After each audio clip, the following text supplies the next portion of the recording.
Buen día para todos los que me siguen para mi canal de YouTube.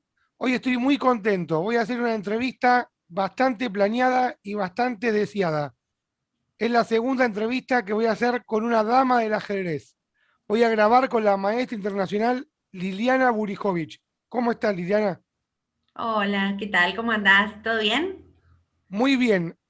Naciste el 16 de enero de 1965. En esa época, el campeón del mundo era Tigran Petrosian. ¿Tenés algún concepto de él? ¿Estudiaste su partida? ¿Qué recordás de él? Bueno, en realidad no fue el que más influyó, digamos, en mi estilo, pero sí lo he estudiado como los grandes campeones del mundo, cuando estudié los campeones del mundo.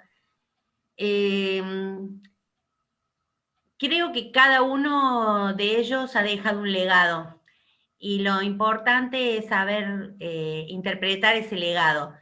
Uno de ellos, de él, podría decir de que eh, su estilo un poco conservador, para mi gusto, ¿no? Hay muchos que... eh, y cada uno muestra su personalidad a través del juego. Eso es una de las cosas que pude ver a través de estudiar los campeones del mundo, ¿no?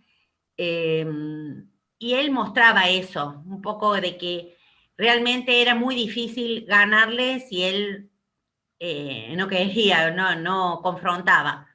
Y los esperaba y bueno, y la verdad, por eso le decían la boa o bueno.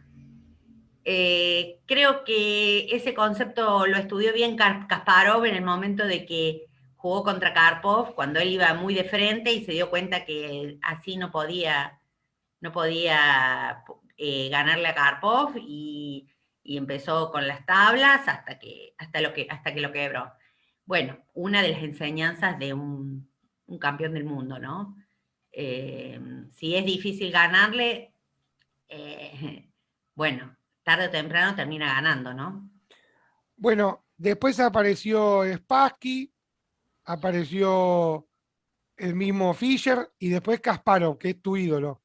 ¿Qué opinas de ellos tres?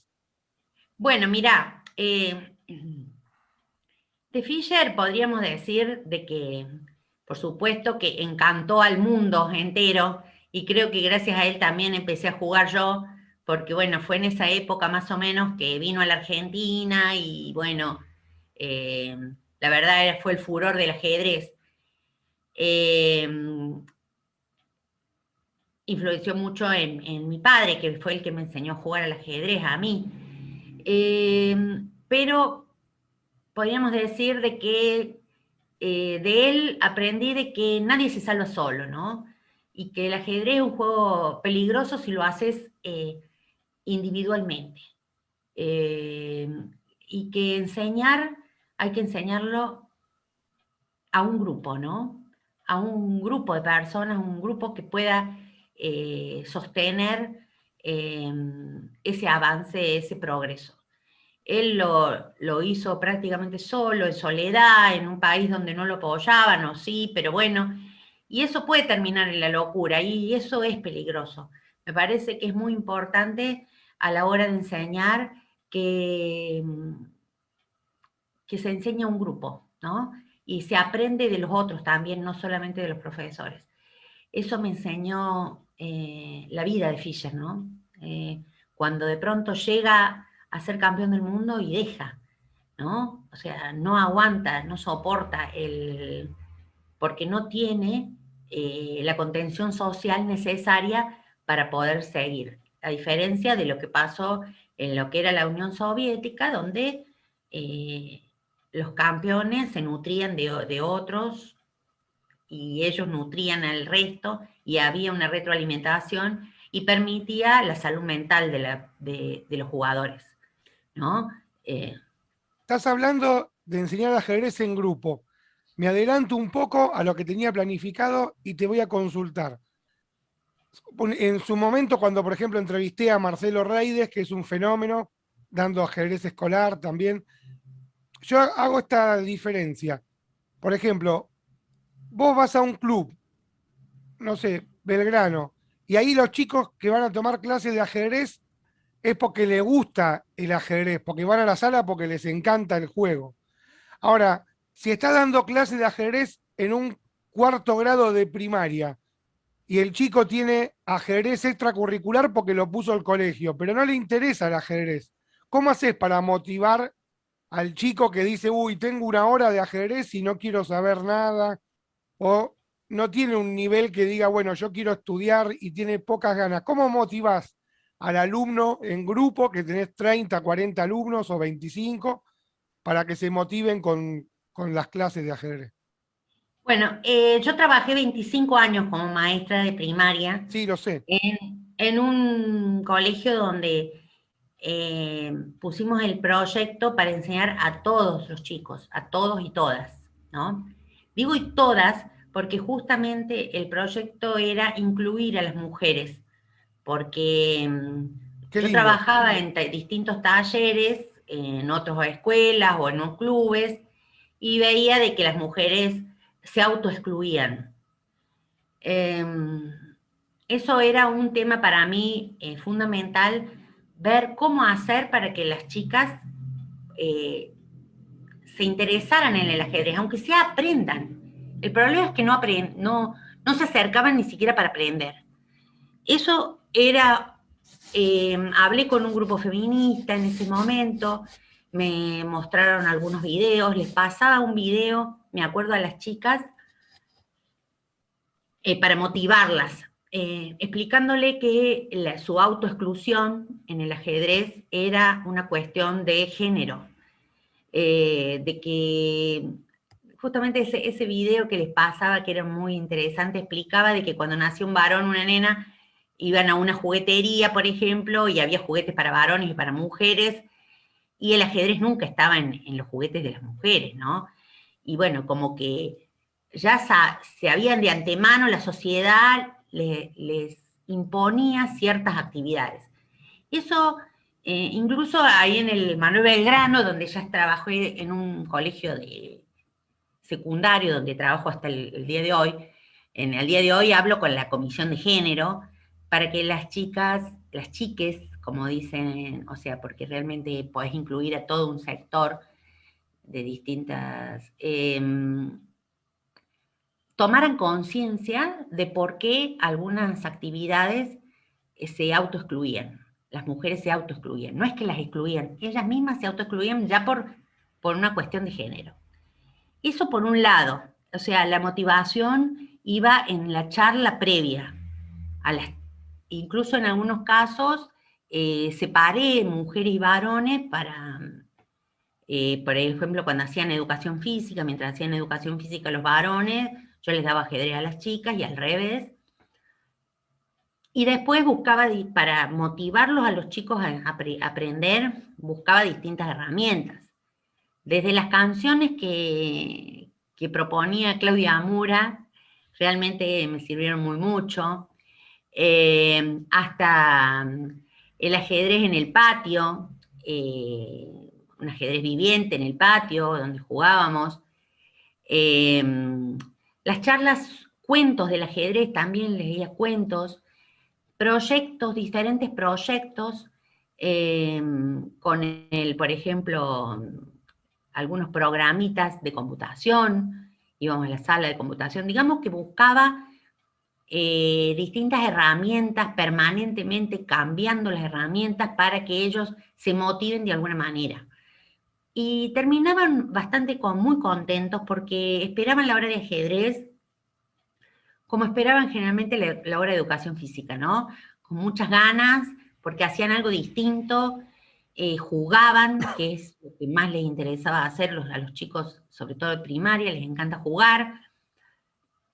Y bueno, desde videos en que ellos explicaban en qué los ayudaba el ajedrez, los motivaba con torneos, bueno, diferentes herramientas para cuentos que hacían, me acuerdo que también les hacía hacer cuentos sobre distintas piezas. Digamos que también tuve que estudiar el profesorado del LGB para poder ayornarme con los contenidos curriculares de las materias de la escuela para poder relacionarlas y poder estar acorde a una escuela primaria, ¿no? Entender cómo piensan para poder ayudarles, ¿no? Porque no es lo mismo enseñar en primer grado, donde los chicos recién están aprendiendo a leer y escribir, que es enseñar en sexto o enseñar en el secundario, ¿no? Son distintos intereses, distintas... Parece obvio, pero ese tema, no había mucha literatura, por lo menos cuando yo empecé, sobre la gradualidad de la enseñanza, ¿no? Y, y es muy importante ver qué cosas le pueden interesar para atraer su atención. Como vos decías, el chico, si vos le enseñas cosas aburridas, bueno, o cosas que no puedan entender, eh, Le da sueño, ¿eh? le da Claro, sueño. claro. Igual yo les explicaba que a veces igual les daba sueño, porque la concentración que requería el ajedrez es una cuestión de entrenamiento. Y eso se los explicaba siempre, de que les decía que, bueno, si ellos salían a correr, el primer día iban a correr una cuadra y se iban a cansar, pero si salían a correr todos los días, poco a poco ese cansancio ya iba a ser mermado por el entrenamiento. Igual pasaba con el ajedrez. De un día para el otro no podía lograr una concentración de estar toda una hora muy atento a lo que estaba estudiando. Al principio podía durar 10 minutos, después un poquito más y cada vez más. Es una cuestión, y eso se los explicaba para que no crean que ese cansancio o esa somnolencia que les aparecía a veces en la mitad de la clase era por aburrimiento. Eh, Así que bueno, ese tipo de cosas, la charla con los chicos para que entiendan la importancia de aprender a jugar al ajedrez y en qué los beneficiaba aprender a jugar al ajedrez. Y todo esto que te estoy explicando, desde las mujeres por qué y los varones por qué, y bueno, y la gradualidad de la enseñanza, eso es lo que me dio un poquito de, podría decir, bastante éxito en ese sentido. Los chicos no se aburrían en ajedrez y venían a las clases que te digo, estas que eran obligatorias, muy contentos. Hermoso todo lo que comentás. Te hago una consulta. Hace 100, 90 años atrás estaba Vera Menchik, que jugaba con Capablanca, con Arequine, con los mejores de esa época, y ella en una oportunidad declaró que las mujeres en ajedrez no tenían ni pasado ni presente, o sea, tenían nada más que futuro, porque no tenían ni pasado ni presente, porque recién empezaba, tenían nada más que futuro. Y estaría bueno, ¿no? Que ella hubiese podido ver cómo avanzó el ajedrez femenino con Judith Polgar, con Kramling, bueno, con Amura acá. ¿Qué Bueno, Cris, recordás, ¿Qué recordás de Vera Menchik y todo lo que creció el ajedrez femenino olímpico en los últimos 100 años? mira, de Vera podríamos decir de que fue una precursora del ajedrez femenino, pero como tantas otras, o sea, como el movimiento feminista que se dio en todos los ámbitos. O sea, en realidad no podemos decir de que las mujeres están posicionadas en este momento en la sociedad porque, de golpe fue un milagro, no, fue una historia de lucha, una Un historia de lucha proceso, durante muchos años. un No, es más que proceso. un proceso, una historia de lucha, porque el machismo era hasta tal punto de que, por ejemplo, el ajedrez se transmitía de padre varón a hijo varón, nunca a una hija mujer, ¿no? Y eso era bastante duro. Yo te digo porque lo viví en carne propia porque nosotros fuimos dos mujeres nomás. Mi padre le gustaba mucho el ajedrez y el fútbol y, y bueno, no tuvo hijos varones.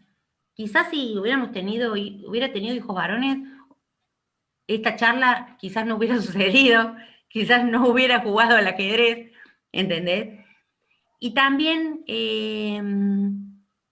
no solo había hombres que querían que sus hijas tuvieran otro tipo de educación y otro tipo de vida.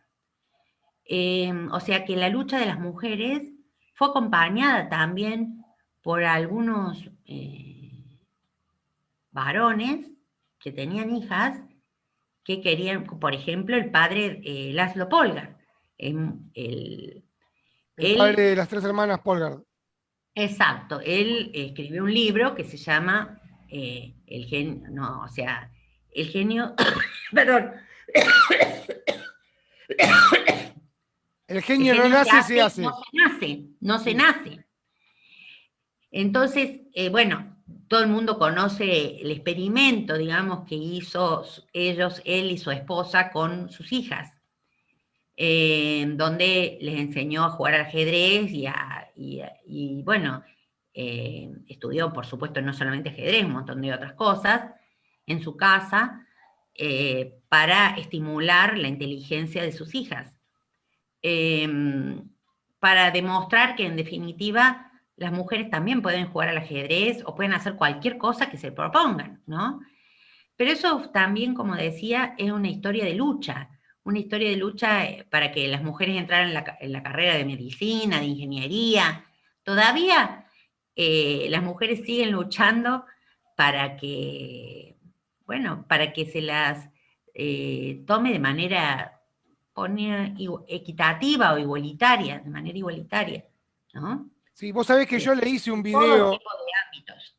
El ajedrez, como decías vos, todavía pensamos en el futuro las mujeres porque si pensamos en la historia del ajedrez argentino, para circunscribirnos en nuestro país, el primer equipo olímpico que fue a una olimpiada femenina fue en el 76, en, Haifa. el, en, en Haifa en el 76, exacto. Cuando la Federación Internacional de Ajedrez eh, nació en 1924 y Argentina era uno de los miembros fundadores de de la Federación Internacional de Ajedrez. Es más, en 1927 Argentina realiza el Campeonato del Mundo acá en Buenos Aires. O sea, tenía realmente mucha incidencia en el ajedrez mundial a pesar de estar en la zona austral del mundo, ¿no? Bueno, y el ajedrez femenino no existía prácticamente, muy poco, no, y realmente fueron oficialmente a una Olimpiada en el año 76 el equipo argentino femenino, después de haber tenido una, un motor, podríamos decir así, político de los campeonatos Evita y Hombre Nuevo en el 73, 74 y 75, donde se fomentó tanto el ajedrez femenino en todas las categorías, sub 10, sub 12, sub 14, sub 16, sub 18, sub 20, así como en otros deportes también. Pero el ajedrez tal es así que el equipo de Haifa fue integrado por dos chicas una chica de Edith Sope, una cordobesa que ya Sí, la falleció, hermana de Guillermo. tenía 15 años, un Bueno, equipo totalmente juvenil. pero ella jugaba muy bien. Sí, pero bueno, pero lo que te quiero decir de que no era casualidad, de que era un equipo prácticamente juvenil, el primer equipo que representa a nuestro país en el año 1976, cuando la Federación Internacional de Ajedrez se fundó en 1924 y en el 39 acá se hizo la Olimpiada, como ya sabíamos, el Torneo de las Naciones, y el ajedrez había tenido bueno, podríamos decir, un empuje muy grande gracias a todos los que se tuvieron que quedar. Y así todo, recién en el 76 empezamos a tener presente. Sí, ojo, pero permitime un segundo. En el 39, en la Olimpiada que Capablanca gana la medalla de oro al rendimiento al primer tablero, también estuvo la Olimpiada femenina, pero no era por equipos, era individual, que jugó Vera Menchik, eh, jugó Carrasco de Chile, o sea, era individual, no había un equipo, porque no había muchas jugadoras, pero ya se hizo acá en Argentina la Olimpiada femenina. Era individual, no era por equipo, pero ya en el Bueno, 39 estaba. no era la Olimpiada como la conocimos. Y Claro, porque era después, otro formato. está bien, y así todo, había alguna jugadora ya.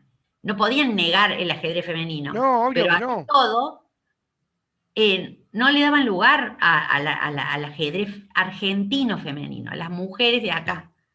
Bueno, hace poco hubo una serie en Netflix que se llama Gambito de Dama. El asesor de esa serie fue Gary Kasparov.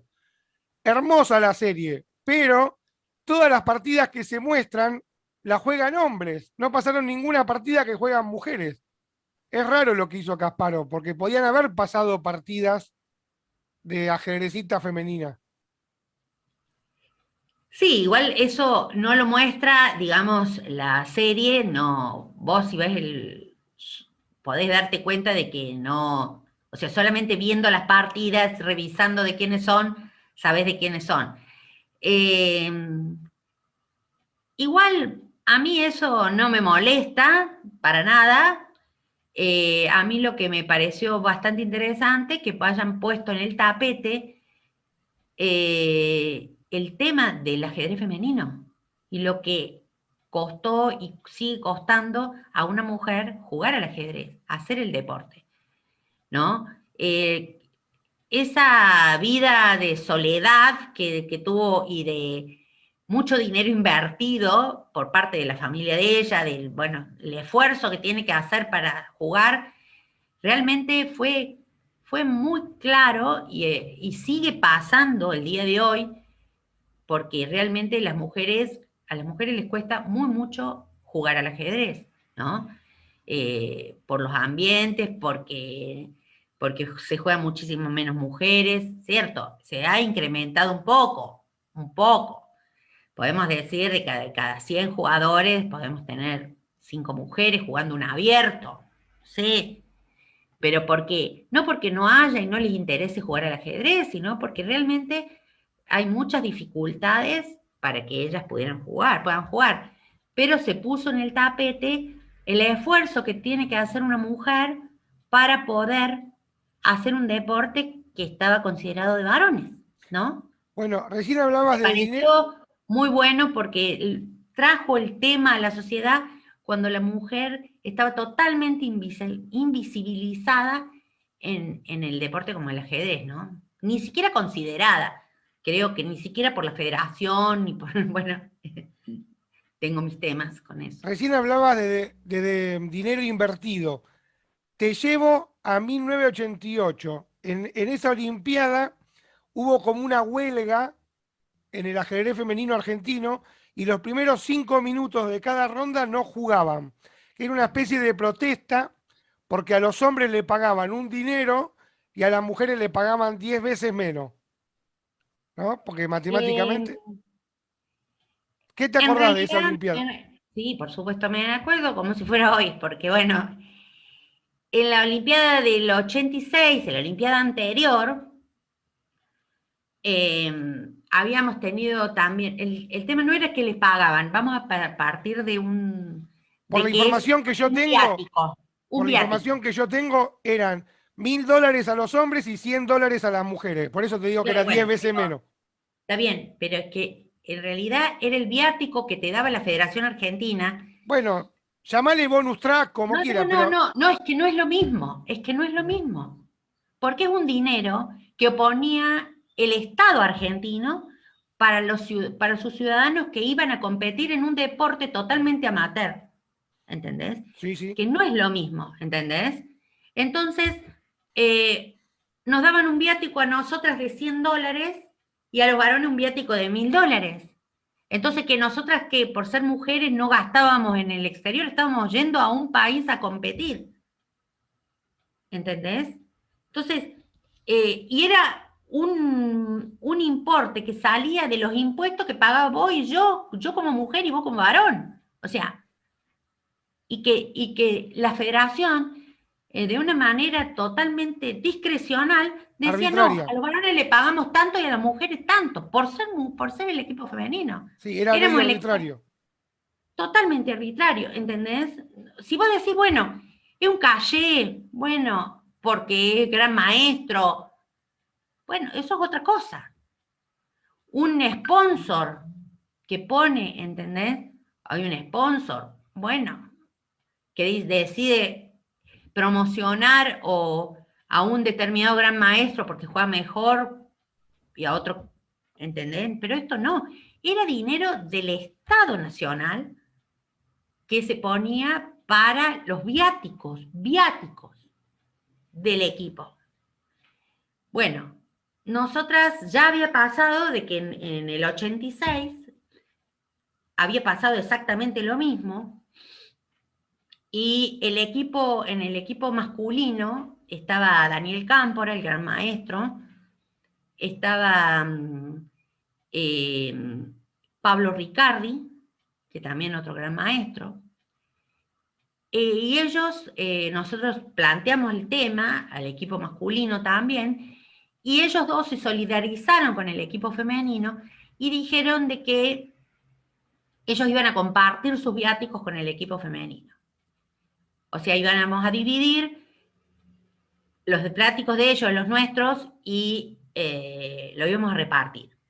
La cosa es que a nosotras nunca nos llegó ese dinero, que ellos solidariamente lo habían dado. Era la Olimpiada del 88 y todavía no habíamos cobrado ese dinero, los viáticos del 86. Entonces, Increíble.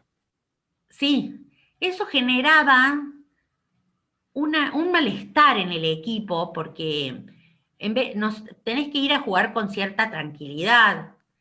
La situación económica de Argentina seguía siendo mala en esa época como ahora, y jugar al ajedrez te requeriría muchísimo tiempo, de viajar también, de estudiar, de financiar, de comprarte elementos, desde libros, bueno, un montón de cosas,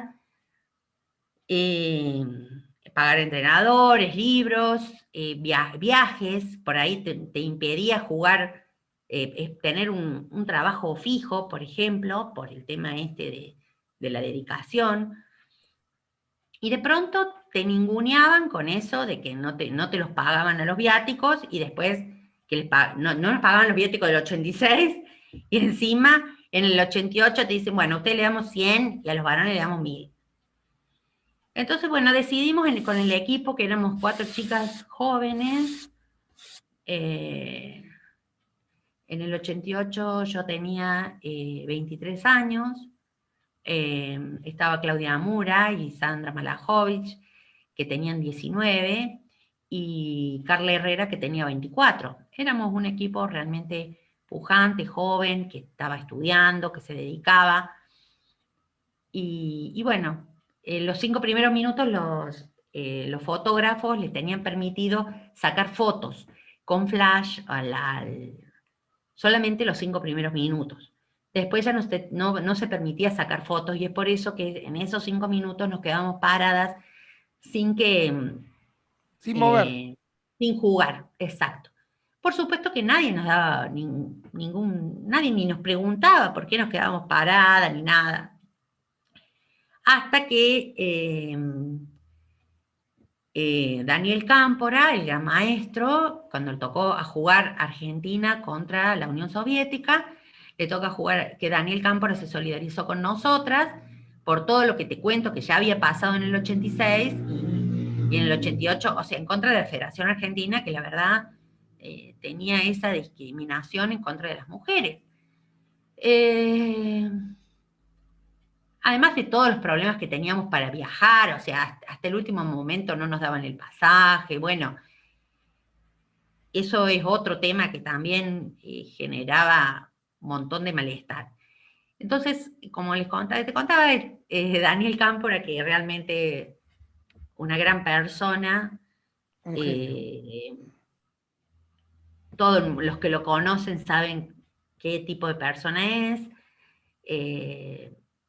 se quedó parado ante los 5 primeros minutos cuando le tocó jugar con Kasparov, ¿no? Entonces, bueno, eso salió en todos los diarios del mundo, porque Daniel Cámpora se quedó parado y no jugaba contra el campeón del mundo, si estaba enojado, si había pasado algo, los periodistas, y ahí, digamos que nuestro reclamo salió a la luz, digamos. Él lo hizo visible. claro, sí, se visibilizó.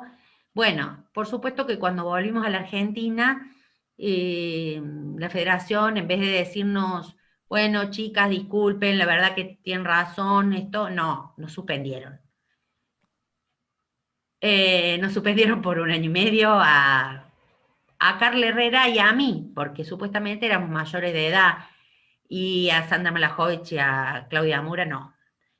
Casualmente ellas también eran de Buenos Aires, nosotras del interior, siempre tuvimos esa diferencia, también además esa doble discriminación, no solamente por mujer, sino por jugadora del interior. Claro, ellos te pagaban el pasaje, te decían, bueno, te vamos a dar el pasaje en Ezeiza cuando vos llegues. Y nosotros vivíamos en Córdoba, Mendoza. Había mucha diferencia con las jugadoras del interior. Ahí en ese momento intercedió Oscar Pano y Miguel Naidorf para que nos levantaran esa suspensión totalmente injusta. Y bueno, Naidorf nos quiso dar un poco para aumentar un poquito el viático, $200 más, que igual no llegaba ni a los 1.000 ni por ahí a los 1.000 que recibían los varones, a pesar de que nosotras sí teníamos muchos más gastos, las mujeres tenemos muchos más gastos cuando dejamos nuestras casas, dejamos nuestros hijos, dejamos toda una casa, o sea, bueno, no voy a comparar, ellos tienen sus gastos, nosotros también, o sea, por lo menos tiene que ser equitativo. Así que bueno, eso fue lo que pasó en el 88, tal es así que en la Olimpiada que siguió, por eso te digo que es una historia de lucha de las mujeres, a la Olimpiada del 90, la federación decidió darle el mismo viático a las mujeres que a los varones.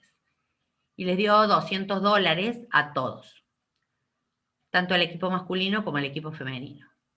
Por supuesto, el equipo titular masculino no viajó, porque con $200 no iba a viajar. Y bueno, y no viajó, el único que viajó del equipo titular masculino en el 90 fue Guillermo Sope, que había salido campeón argentino, y decidió viajar lo mismo. Pero todo el equipo masculino se bajó. Otro de los reclamos que hacíamos no solamente era el reclamo del dinero, sino también era el reclamo del capitán, porque el capitán del equipo femenino siempre lo ocupaba ese lugar un dirigente que no nos enseñaba nada, no nos ayudaba en nada. Nosotras necesitábamos alguien que nos ayudara en las suspendidas, en la preparación, como tenían todos los equipos del mundo, que tenía un capitán que les paga, que había un lugar para un capitán del equipo. Y nosotros no lo teníamos porque ese lugar lo ocupaba un dirigente. Entonces, bueno, en la Olimpiada del 90 tuvimos un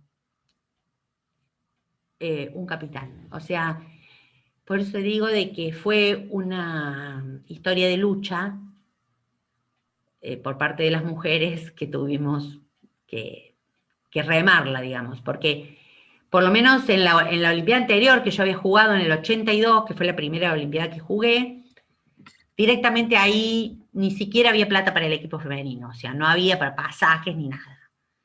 Y ahí fuimos, me acuerdo que Edith Sope, que era la otra de las jugadoras, nosotros éramos 2 de Córdoba que jugábamos, pleno proceso,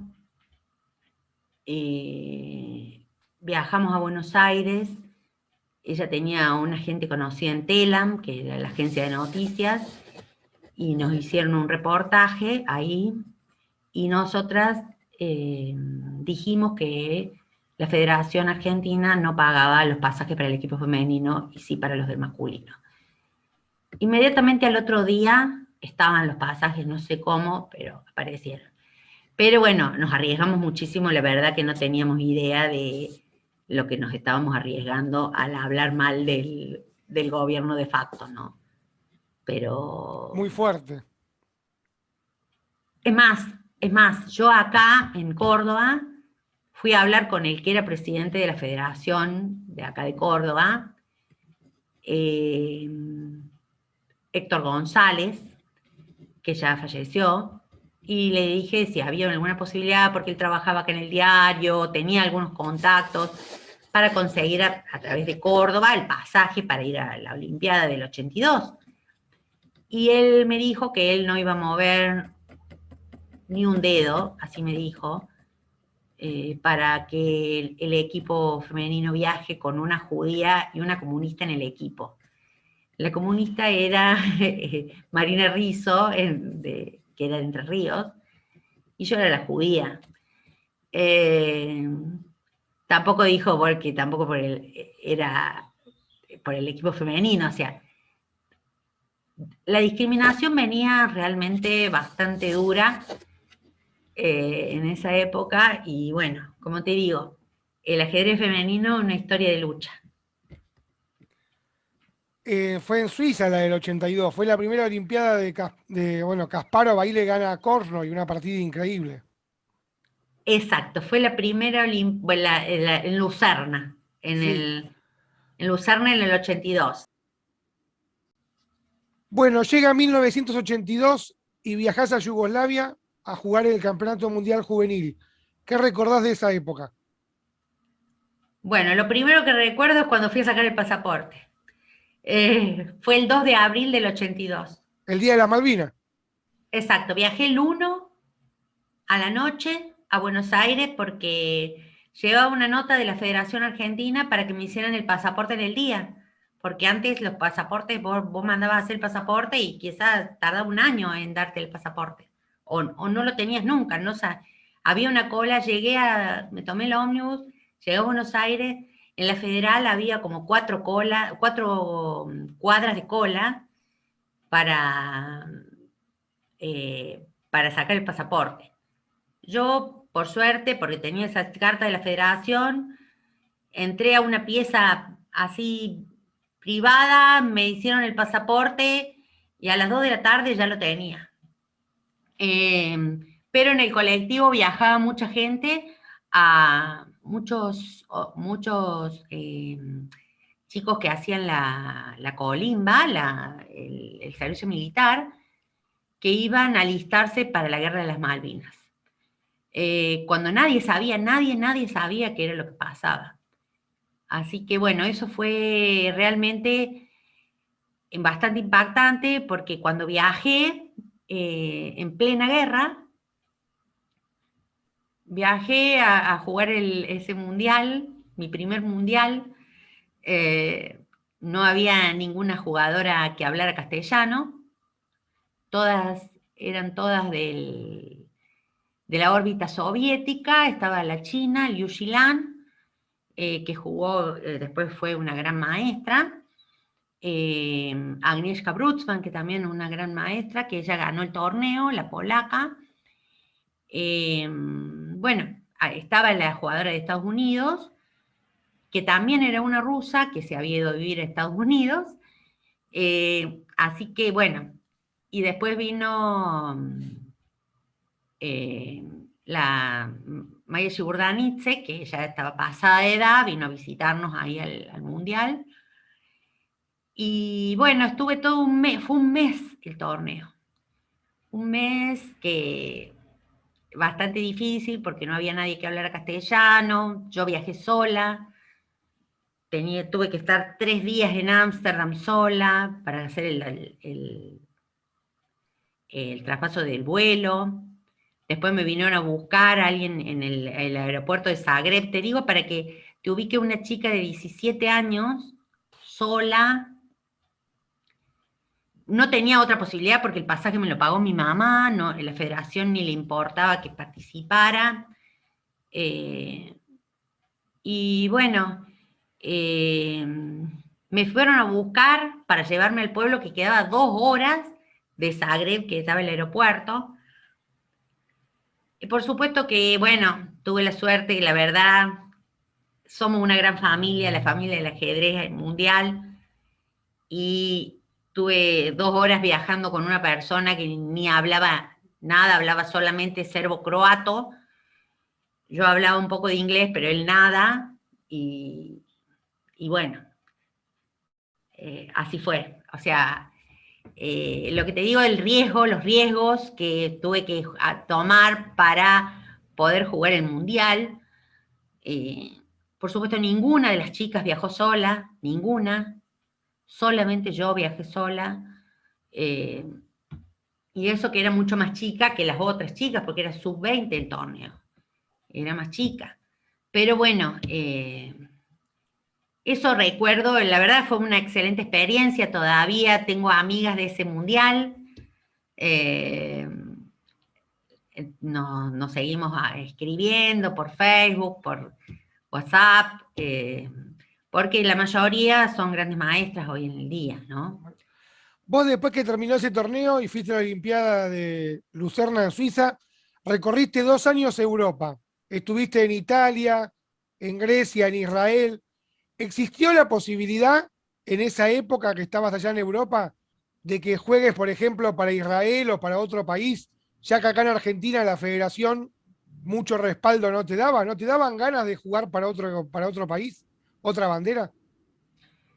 Bueno, yo en realidad no me quedé porque renegaba de mi país, para nada. Eso lo quiero aclarar. Mucha gente dice, bueno, te fuiste porque acá no, no. Yo me fui porque justo ahí conocí, no es que lo conocí, al que fue mi marido, que estaba en Suiza, me enamoré, me quedé con él, o sea, nada que ver con irme de mi país. Eso eh, yo lo tenía claro, que quería jugar por mi país, por Argentina, siempre, a pesar de que sí, tuve en ese momento, estuve en España casi un año, en Barcelona, jugué en muchos torneos y después también estuve en Israel, y en Israel incluso querían que jugara por el equipo, pero tenía que hacerme ciudadana israelí y yo no quería. A pesar de que ellos insistieron, me mandaban a mi casa un entrenador para que me ayudara y para que jugara las otras Olimpiadas por ellos. Consulté acá en Argentina si podía, después al volver, podía volver a jugar por Argentina y me dijeron que no. Entonces dije, no, no, no. No permitían esa doble nacionalidad. Una vez que vos jugabas por el otro país, ya no podías volver a jugar por Argentina en ese momento. No sé ahora cómo es, Ahora pero cambió, por ejemplo, Zenón Franco jugó para Paraguay, para España, ahora juega para Paraguay, Girov lo mismo, jugaba para Lituania, después para España, ahora para Lituania. O sea, pero vuelve a jugar a su país. Bueno, sí, no sé, pero bueno, es que depende también lo que tu país, acá, lo que Argentina, acá de Argentina yo no conozco a nadie que haya jugado por otro país y después vuelto a jugar por Argentina. Por ejemplo, García Palermo, que para Italia, jugó, para Italia. Jugó en Argentina, jugó por Italia y sigue jugando por Italia. Bueno, Bueno, bueno, no sé, la cosa es que yo, en mi caso particular, sí, yo tomé la decisión que no. está bien, Y es entendible, es noble. yo quería jugar por acá, quería que las cosas cambiaran acá y después me volví. Tuve 2 años y después me volví. Jugué el campeonato argentino en el 85 y me clasifiqué a la Olimpiada del 86. Sí. Bueno, recién hablabas de tus raíces judías. Y hay una localidad en Córdoba que es Moisés Vil, como, No es en Córdoba, es en Santa Fe. en Santa Fe, perdón. Y es como Sí. se la conoce como la Jerusalén de América Latina. Contale un poco a la gente qué es esa zona agraria de Santa Fe. Bueno, igual ahí nació mi papá. Sí. Eh, El que te enseñó a jugar ajedrez. exacto, exacto. El que me enseñó a jugar al ajedrez Y nació a tu ahí. hermana, que es 3 años más grande que vos. Sí, ahí puse yo, o sea, te mandé una foto en la cual mi hermana, que también jugaba al ajedrez, gana los campeonatos Evita del 75 en el mismo equipo que Edith Sope. Sí. Eh, bueno, era difícil que Córdoba ganara en campeonato argentino en ese momento. Eh, porque bueno, Buenos Aires tenía los mejores entrenadores, los mejores torneos, y bueno, o sea, lo que te quiero decir que mi hermana era una gran jugadora, es más, ese fue el año prácticamente que después Edith clasifica a la Olimpiada del 76, así que yo creo que mi hermana también tenía nivel para jugar Olímpico. por lo menos para participar en un campeonato argentino y salir bien. No sé si ganarlo, pero en Córdoba teníamos el problema podemos decir, para nosotras las mujeres en Córdoba, que teníamos la campeona argentina y sudamericana, la primera maestra internacional que tuvo la Argentina, Edith Sope, en Córdoba. Y para jugar el campeonato argentino había una sola plaza para ir a jugar el campeonato argentino. Y la campeona argentina no tenía plaza propia. Córdoba tenía que jugar además, compartir esa plaza con Catamarca y La Rioja. O sea, después de jugar el Córdoba tenías que ganar y clasificar y jugar contra la jugadora de Catamarca y jugadora de La Rioja, y recién ahí poder jugar el campeonato argentino. Bueno, vos fuiste 6 veces campeona argentina y 2 veces subcampeona sudamericana, 1990 y 2008. ¿Qué recordás de esos torneos?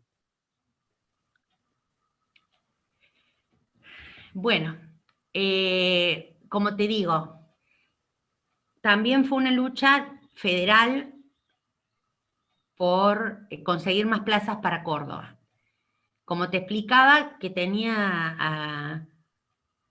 a Edith Sop en Córdoba, teníamos un grupo de jóvenes que jugábamos, entre ellos estaba Guillermo Sope, Monier, bueno, era un grupo de jóvenes que jugábamos, era un grupo grande de jóvenes más, pero bueno, de los conocidos te podíamos decir ellos. Y en el 79, que yo tenía 14 años, me toca jugar el campeonato de Córdoba con Edith, porque tenía que, para poder clasificar. Lamentablemente mi hermana, como no podía clasificar, claro, no podía clasificar porque teníamos la campeona sudamericana en Córdoba, ¿entendés? Dejó de jugar, ¿te das Una cuenta? pena. Claro. Y yo le gano a Edith Sope en el campeonato de Córdoba. Era un torneo a doble rueda, porque éramos poquitas las que jugábamos, y le gano por tiempo. Yo la verdad no tenía nivel para ganarle a Edith en ese momento, para nada, pero bueno, le gano por tiempo. Después viene la otra ronda, la otra partida, y también le gano por tiempo. Le gané 2 partidas por tiempo. Fue algo insólito. Creo que esa fue lo que me da la posibilidad de jugar el campeonato argentino.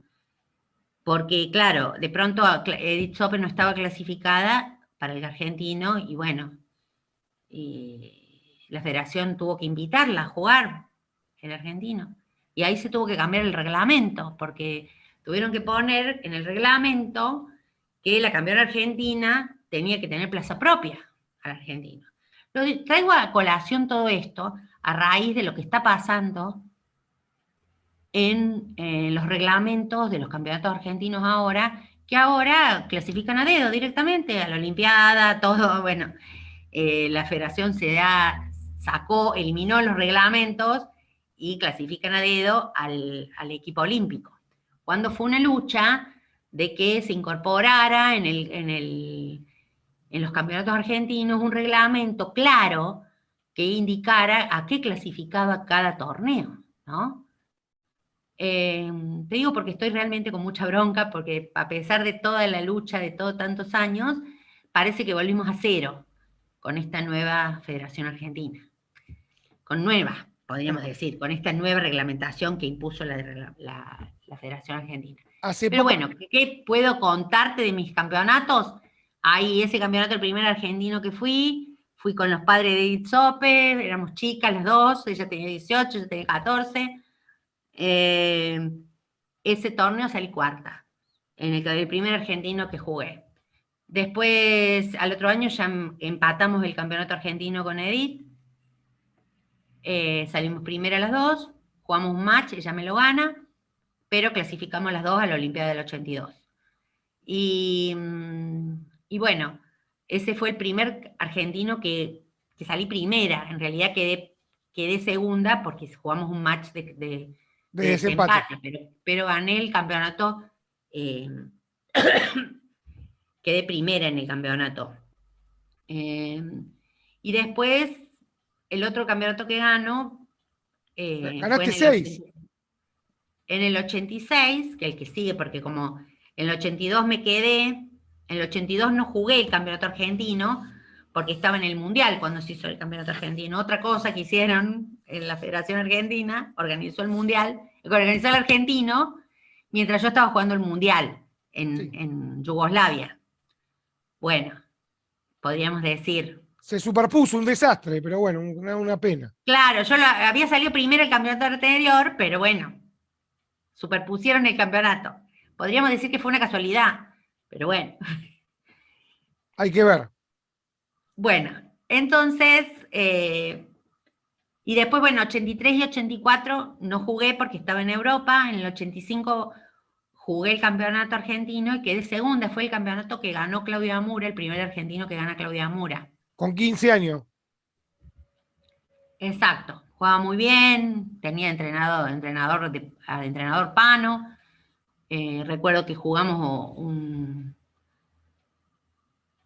una partida, una suspendida, que yo en realidad estaba mucho mejor, pero terminó en tablas, un análisis, una doble suspendida que tuvimos, y bueno, yo no tenía con quién analizar, ella la analizaba Pano, estábamos en Buenos Aires, bueno.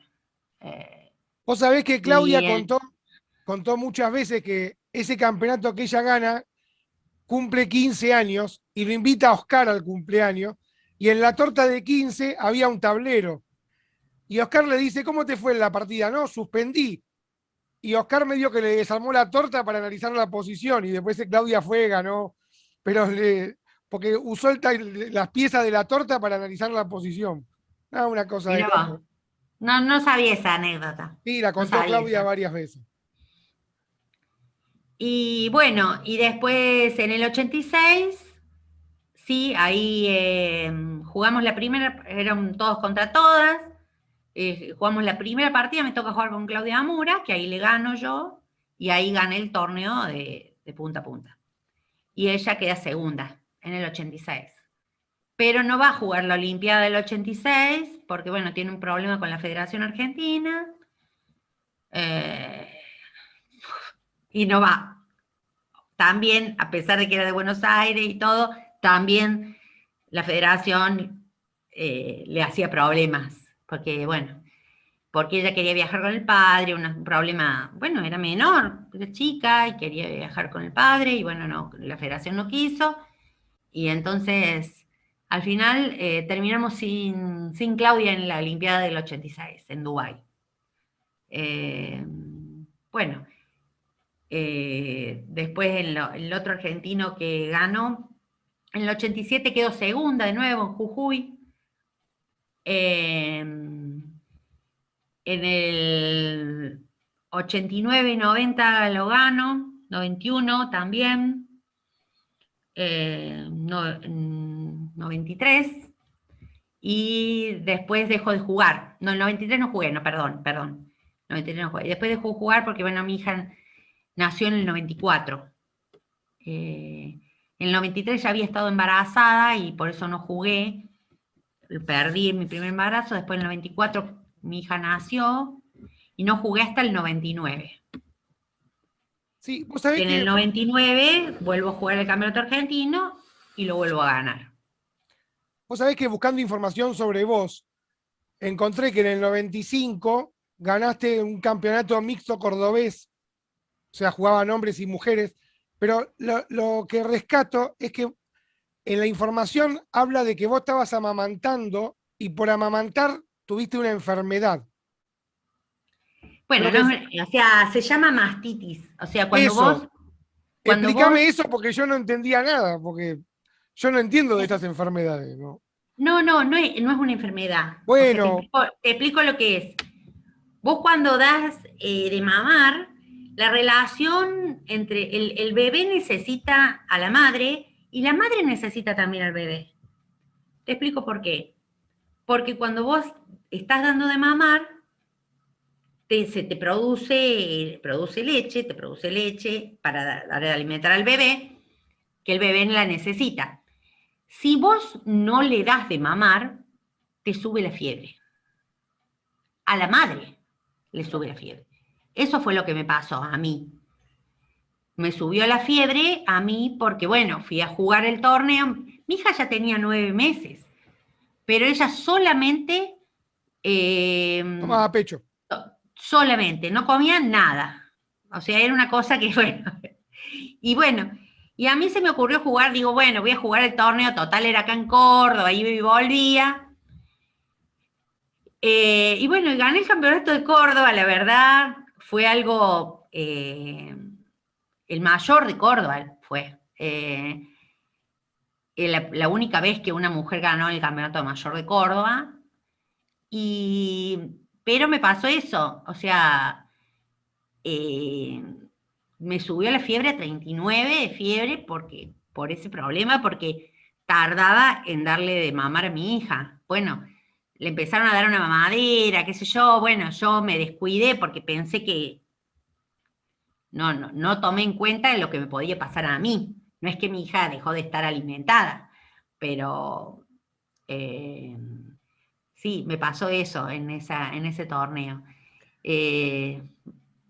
Bueno, fue cuando tuve mi hija. Después por eso también decidí no jugar más. No jugaba, pero seguía estudiando, seguía entrenando chicos, seguía jugando. Hasta el 99 recién jugué el primer campeonato argentino que juego después del nacimiento de mi hija.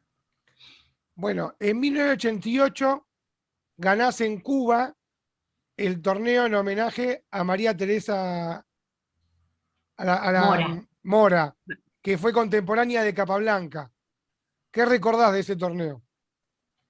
Bueno, yo tenía mi primera norma de maestra internacional, porque antes se sacaba por normas. La había sacado en la Olimpiada del 86. Esa actuación del 86 ahora en una Olimpiada equivaldría a título directo. Pero bueno, en ese momento no, era solamente una norma, a pesar de que eran 13 partidas, o sea, completa de toda la Una norma Olimpiada. larga. Una Claro, norma pero larga. me hacían falta 26 partidas, 27 partidas me hacían falta para jugar. Bueno, entonces el problema es que en ese momento, para poder sacar el título, las mujeres teníamos que sacarlo con mujeres, con tituladas mujeres en un torneo femenino. No podíamos sacar el título en un torneo mixto. Entonces, y acá en Argentina la única maestra internacional que había era Edith Sope, que ya había dejado de jugar. En el 84 había dejado de jugar. Había una maestra internacional en Brasil y nada más. Necesitábamos 3 nacionalidades, 3 maestras internacionales, por lo menos, para hacer un torneo. Así que bueno, está la posibilidad de jugar el torneo en Cuba, que bueno, en Cuba sí tenían maestras internacionales, bueno, siempre tenían el apoyo de la Unión Soviética, que tenían jugadoras ahí. Y bueno, y la federación ahí intervino y me dijo de que tenía $1000 para darme para ir a jugar el torneo ese, para poder sacar mi segunda norma en el 88, o sea, 2 años después. Bueno, también tuve problemas ahí porque, claro, no me alcanzaba con eso, necesitaba por lo menos $1500. Entonces, bueno, un amigo me compró un pasaje a Venezuela, después había un charter a Cuba, qué sé yo, que salía $100. Bueno, la cosa que viajé así un poquito. Atrás Compré el mano. pasaje. Atrás mano viajaste. Claro, no es que me pude comprar el pasaje de acá a Cuba directo, no, tuve que comprar el pasaje a Venezuela. Un amigo me compró un charter que había a Cuba, una promoción que había Venezuela-Cuba. tuve que parar ahí en Venezuela, estar ahí, me llevaron el pasaje, bueno, realmente muy complicado, mucho riesgo, como de nuevo el riesgo de viajar sola, con todos los problemas que eso conlleva, porque llegué a Venezuela, no tenía hotel, no había, no podía, no tenía dónde parar, tuve que buscar hotel yendo con un taxi, bueno, realmente fue era el día de la secretaria, tuve que ir a parar, no sé por qué era el día de la secretaria, la verdad que yo no tenía idea, estaban todos los hoteles ocupados. Bueno, lo que te quiero decir de que muchas cosas pasé para poder llegar a ese torneo de Cuba, que la verdad que me trataron excelente. Eh, Tuve una experiencia muy linda de jugar, jugué muy, muy buen torneo y ahí conocí a mis amigas cubanas que realmente me trataron muy bien todo. Fue muy lindo y bueno, jugué un muy buen ajedrez ahí de ese torneo y bueno, ahí logré mi título de maestra internacional, mi segunda norma, ¿no? Un torneo largo, que también era un torneo todos contra todas, un torneo cerrado y bueno, eh, y volví muy contenta de ese torneo, pero pensando de que iba a volver todos los años, porque la verdad que me iban a invitar otra vez, que iba a volver todos los años, y la verdad que no pude volver a Cuba nunca más. La federación me dijo de que vaya a jugar otro torneo a Cuba, ni nada por el estilo. Así que bueno. Qué pena. Tomaste clases con Luis Brostein, con Redolfi y con Bazán. ¿Qué te acordás de ellos? Bueno, con Luis Marcos Bronstein tomé muy poquito, porque bueno, él era la época del 76, se tuvo que ir del país, se tuvo que ir a Brasil. Él daba clase ahí en el Club Belgrano, como yo te había comentado, de que yo nací a dos cuadras del Club Belgrano. Mi papá era dirigente de ahí, lo había contratado para que enseñara ajedrez en el Club Belgrano, a Luis Marcos Broste, que era realmente una promesa, un jugadorazo que teníamos en Córdoba. Así que estudié un poco con él hasta que se tuvo que ir y después empezamos a estudiar con Rodolfo Argentino Redolfi, que fue varias veces campeón de Córdoba y jugó una Olimpiada, realmente un muy buen profesor. Ahí avanzamos mucho con mi hermana. Me acuerdo que leí mi primer libro de Fischer, bueno, Fischer enseña ajedrez, nos hizo leer ese libro, bueno, muy interesante, realmente ahí nos dimos cuenta, yo por lo menos, que en un año había avanzado muchísimo, solamente estudiando, ¿no? Realmente no hay magia en el ajedrez, uno estudia o no estudia, entrena o no entrena, si no entrena y no estudiar, no hay avance posible. A pesar de que era chica, ahí tomé conciencia de la importancia del estudio y el entrenamiento. Y, y bueno, y después realmente con Osvaldo Bazán fue cuando, bueno, con el que más estudié. Eh, ahí me preparé cuando fui a la Olimpiada, cuando gané mi primer argentino, estaba en el secundario, ¿no? Cuando estudié con él. Y bueno, tuve mi avance bastante importante con Osvaldo Bazán.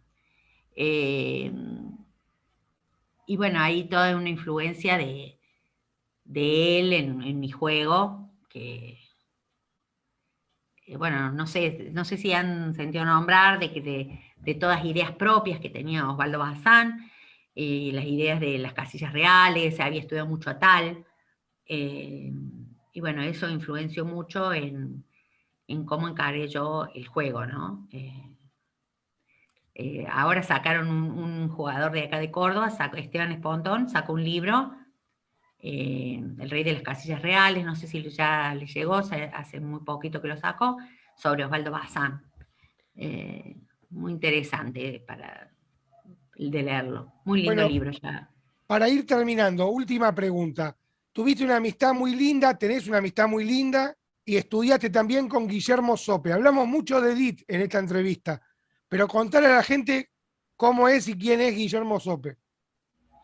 Bueno, con Guillermo tenemos una amistad de toda la vida. Es más, también me entrenó para algunos torneos. Guillermo Sope, bueno, ha sido el único jugador que ha salido campeón argentino, o el único cordobés que ha salido campeón argentino. Realmente es un talentoso y un estudioso del ajedrez, un muy buen entrenador, ha sido presidente de la Federación de acá de Córdoba. Incluso yo lo propuse en la Olimpiada de Turín para que fuera el entrenador del equipo femenino. Así que, bueno, ¿qué te puedo decir de Guillermo? La excelente persona que es, todo el mundo lo conoce, sabe de que siempre ha estado en pos del progreso del ajedrez de Córdoba y de Argentina, ¿no? Así que, bueno, nada. Igual yo con Edith era muy amiga también, lamentablemente falleció, y bueno, y los tres hicimos muchas cosas por el ajedrez de Córdoba. Bueno, te agradezco por esta nota, me divertí mucho, me encantó con la seriedad que declaraste muchas cosas de la lucha y todo lo que costó avanzar en el ajedrez femenino y en tu vida en particular. La verdad me encantó la nota. Bueno, último, quiero agradecer a mi familia, en definitiva, por haberme apoyado siempre con el ajedrez, mi mamá, mi hermana y sobre todo mi marido, que tuve un excelente compañero que falleció hace 10 años, pero eh, él me apoyó en todo en toda mi vida deportiva. Por supuesto que cuando me conoció yo ya era una deportista, pero, pero creo que en el tema eh, de cómo los hombres manejan también las parejas, es muy importante que apoyen también, el apoyo que reciban las mujeres en todo su tipo de actividad, ¿no? Además del empoderamiento que puedan tener las mujeres, una buena pareja, un buen feeling, un buen acompañamiento también influye para el desarrollo de las dos personas, ¿no? De ambos integrantes de la pareja, ¿no? Para que la felicidad fluya, digamos. Yo tuve eso, gracias a que, bueno, realmente a él le gustaba el ajedrez. Él no era jugador, pero le gustaba el ajedrez, estudiaba conmigo, se ponía, tal es así como yo te contaba, que en la Olimpiada del 90, que él me acompañó, Hacía hasta el fixture. hasta el fixture hacía. A varios equipos venían a buscar el fixture. Bueno, estudié para árbitro y estudiaba conmigo, me organizaba el material. Bueno, creo que como eso lo que te dije al principio, eh, la- no hay o sea, una actividad en soledad que pueda resultar positiva, digamos. Acá el apoyo de la familia, de la gente que está al lado tuyo y si es posible del gobierno y del grupo de gente que hace el mismo deporte que vos, hace de que podamos encontrar el éxito deportivo, ¿no? No es que dice, yo hice todo mi esfuerzo y gracias a mi esfuerzo en soledad logré salir campeón argentina. No, eso es mentira. O sea, nadie triunfa solo, siempre tiene el apoyo de alguien y nadie se salva solo, digamos. Tenés toda la razón, Liliana. Gracias por la nota y si venís para Capital Federal, avísame que tomamos algo y nos sacamos un par de fotos. Bueno, muchas gracias a vos por escucharme y a la gente que escucha, por ahí le puede haber servido un poco mi experiencia para que sigamos luchando por el ajedrez, para que basta con los avasallamientos por parte de la federación y nos juntemos los jugadores y le pongamos un freno a todo esto. Seguro que va a servir. Fue una nota bastante enriquecedora. Abrazo grande, cariño. Bueno, nos vemos. Chao, chao.